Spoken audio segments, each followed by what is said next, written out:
All right, welcome back everyone for another deep dive. Glad to be here. Today we're going up north. Ooh, Canada. Yeah, Canada. To take a look at their immigration levels plan. The new one for 2025 to 2027. Yeah, 2025 to 2027. And, they've made some pretty big changes. It's pretty interesting how they're kind of approaching immigration now to shape their future, Absolutely. Our source today is a breakdown. From a Canadian immigration channel. Yeah, it's a pretty good one, I think. Really insightful. Yeah. We're going to explore what these changes actually mean for people, if they're thinking of going to Canada or just, interested in how these kind of big decisions are made on a countrywide level. Right. Yeah. And I think it's really interesting to see how Canada is trying to find that balance. They've got some immediate economic needs like labor shortages, an aging population. Yeah, a lot of countries are kind of in the same boat these days. Exactly. It's definitely not unique to Canada. But what's interesting here is how they're handling temporary residence. Yeah, temporary residence, right. It seems to be a bit of a shift. It is. Yeah. It is. And it's a move we're seeing in other places too. Instead of just opening the doors wider, they're trying to be much more strategic. Especially with those temporary residents. Their goal is to have temporary residents make up only 5% of the population by 2026. Yeah, that's a big change. It's not what you usually expect, right? Like most countries are trying to get their numbers up, and Canada's kind of like, well, hold on a second. Right. We're not just looking for, anybody. We're looking for the right people. Exactly. It's all about, will they stay? Will they contribute in the long run? Yeah, exactly. So that kind of brings us to, the two tracks, temporary versus permanent residency. Right. Canada's always had both, but now it seems like they're putting a lot more emphasis on attracting skilled workers. Yeah, and doing it through the permanent residency. Exactly. Make it a bit more stable. Yeah. They're looking to really settle people in. So on the permanent side, it's all about their economic needs, really. Of course. So we're talking skilled workers, caregivers, healthcare workers, the people who will fill in those gaps. Right, and that connects really directly with the specific sectors they're aiming for. Exactly. Like healthcare and the skilled trades. So it's interesting, this idea of going for those permanent residents that have in-demand skills. It seems like almost every country is doing that now. It's a global trend. They're all competing for talent on a global stage. Yeah, it's like Canada's putting up a big help wanted sign, but it's very specific. Oh, yeah. And speaking of specific, there's another twist. They want more French speakers. Yes. Outside of Quebec. So they're aiming for 10% by 2027, up from, I think it's 8.5%. 8.5%, yeah. So that's pretty interesting, too, the focus on bilingualism. Yeah, and I think that really reflects, the value of French in the world these days. Globalization and all that, Yeah. Especially for the sectors they're looking at. Yeah, if you can work in both English and French, especially healthcare, skilled trade, those are big. Take advantages, yeah. So, if you speak French, you have those skills. Canada's looking pretty good. That's good, yeah. But it's not all about just, the economy and filling jobs. Right. They're still committed to family reunification. About 22% of permanent resident spots will go to that. And of course, let's not forget the humanitarian efforts. Over 58,000 refugees planned for in 2025. Yeah. So they're trying to do it all, right? Yeah. It's not just about numbers. It's about, people. Exactly. Compassionate side of things, too. Absolutely. Okay.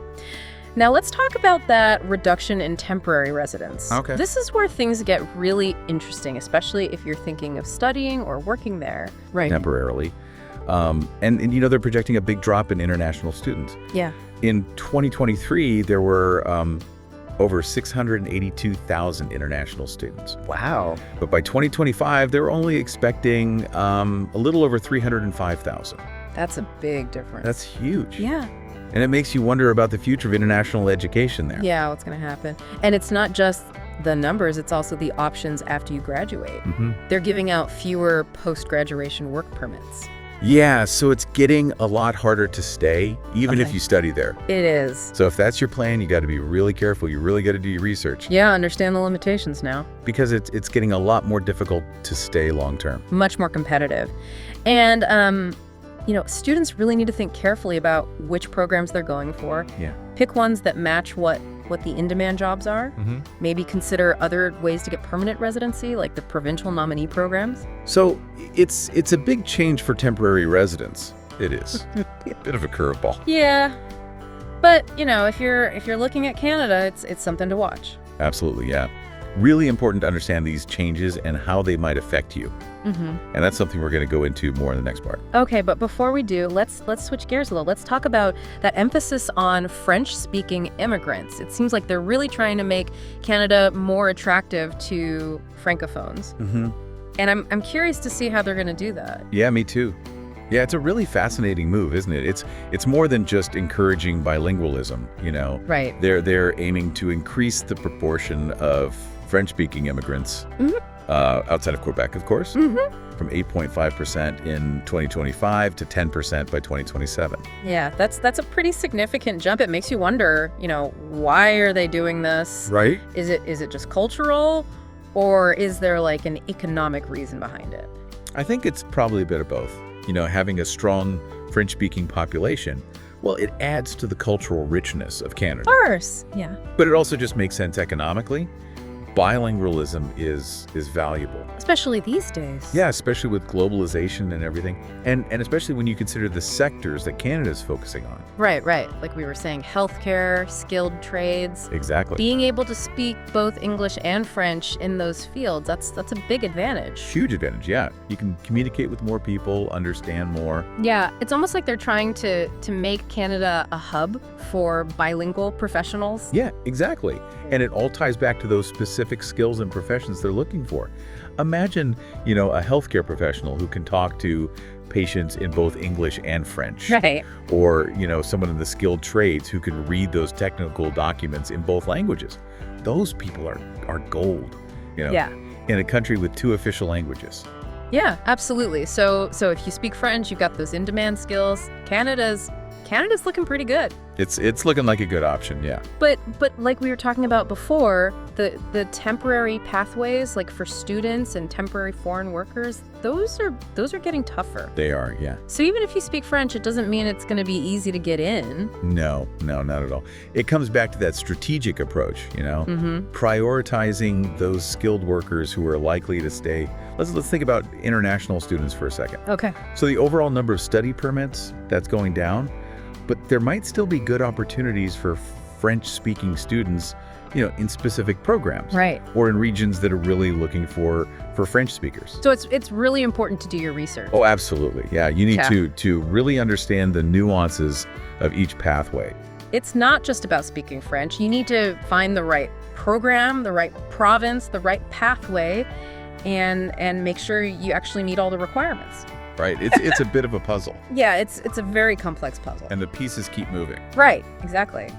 And then you've got the reduction in post-graduation work permits on top of that. Right, which used to be a really good way for students to stay in Canada after they graduated. Yeah. Get that Canadian work experience, maybe apply for permanent residency later. But now it's getting harder. Much harder, yeah. So students need to be really strategic from the beginning. Yeah, they need to research those programs, the ones that match the jobs that are in demand. Think about other ways to get permanent residency, like we were talking about the provincial nominee programs. And maybe even start networking early, right? Oh, absolutely, yeah. Right. Make connections while you're still studying. So it's definitely more competitive than it used to be. For sure, yeah. Okay, now let's switch gears a little bit and talk about temporary foreign workers, because this group is facing some really big changes under the new plan. Right. A big reduction in the number of workers allowed in each year. Yeah, exactly. And the government is making it tougher for employers to hire them, too. So it's like they're putting up all these hurdles to kind of discourage employers from relying on temporary foreign workers too much. Right. They want to make sure that Canadian workers get priority. Makes sense. Yeah. And they're trying to prevent exploitation of foreign workers, too. Right. You don't want a situation where employers are, taking advantage of workers or bringing them into lower wages for Canadians. Exactly. So they've got stricter rules now, the Labor Market Impact Assessment, the LMIA. Basically, employers have to really prove that they need a foreign worker. And that they couldn't find a Canadian to do the job. Exactly. So it's a lot more paperwork, a lot more justification. Oh, yeah. It's not just about offering someone a job anymore. All right. It's a whole process. Yeah. You advertise the position, show that you tried to recruit Canadians, and then explain why you absolutely need a foreign worker. So for the workers themselves, even if they speak French, they need to have, really specialized skills. Yeah, good work experience, and usually higher education too. It's like Canada saying, look, if you're coming here to work temporarily, you need to have something special. And they're willing to put in the work to find those people. There are, yeah. But for those who don't meet those standards or whose skills are easier to find in Canada, it's going to be much harder. It's a tough system to get through. And it makes you wonder how all of this is going to affect different industries. Right. Are there going to be certain sectors that struggle to fill jobs because they can't access those temporary foreign workers anymore? It's a good question. It's a risk for sure. And it's something the government is going to have to watch closely. Yeah. I mean, is there a chance that this could lead to more undocumented workers? It's hard to say for sure. I mean, if people can't get in legally, they might be more likely to try other ways. Yeah. But it's a complex issue. We'll have to see how it plays out. So we've talked about students and temporary foreign workers, but what about the people who are already in Canada on those temporary permits? What happens to them? Well, they don't lose their status automatically, Okay. but the way they can apply for permanent residency, that might change. So if they're planning to use a program that's now more restrictive, they might need to look at other options. Exactly. And this is why it's so important to stay informed, especially if you're on a temporary permit. You really need to know how these changes could affect you. It's like trying to navigate a maze, but the walls are always moving. Yeah, that's the way to put it. But, let's talk about what people can do if they're actually thinking about immigrating to Canada. Right, because there are so many different programs and ways to do it. So many, yeah. It can be really overwhelming. Where do you even begin? Well, the first thing is to understand yourself. Okay. What are your goals? What skills do you have? What are you qualified for? You gotta know what you're working with. Right. Exactly. Yeah. Once you know that, then you can start looking at the different programs. Canada has programs for skilled workers, entrepreneurs, investors. Students, family members, refugees. That's a lot. Yeah, so it's not just one program for everyone. No, not at all. You have to find the one that fits you. And that means doing your research. Lots of research, yeah. Look at the requirements. How much education do you need? What kind of work experience? Are there language tests? How long does it take to process? All that stuff. It can get pretty confusing, to be honest. It's a lot of information. It is. But the good news is, you don't have to figure it out all by yourself. Right. So where should people go for help? Well, the Canadian government's website's a good place to start. Okay. They've got lots of information on there about the different programs. But even that can be a bit much sometimes. It can be, yeah. So that's where other resources can help. There are organizations that offer, free or low-cost immigration services. So they can, help people figure out which program is right for them. Yeah. Exactly. And they can help with the application process too. They even give you support before you arrive in Canada. So it's like having someone to guide you through the whole thing. Exactly. And don't be afraid to reach out to people you know who've already immigrated to Canada. Yeah, sometimes those personal stories can be really helpful. They can, yeah. Yeah. They can make it seem a little less scary. Okay, so let's say you've done your research, you found the right program, and you're ready to apply. What then? Time to get down to business. Exactly. And my biggest piece of advice, be meticulous. Okay. Canadian immigration officials want to see applications that are complete, accurate, and organized. Don't cut any corners. No shortcuts. Make sure you have all the documents, everything is filled out correctly, and double check, triple check everything. Don't be afraid to ask for help if you need it. Oh yeah, good point. It's better to be safe than sorry. And the other thing is, be patient. Yeah, it can take a while. It can. Yeah. Depending on the program, it could take months, maybe even longer. So just be prepared to wait. It's a marathon, not a sprint. Exactly. And remember, even if your application isn't successful the first time, it's not the end. Right. You might be eligible for other programs, or you can try again later. Exactly. So don't give up. If you're persistent, you can make it happen. Yeah.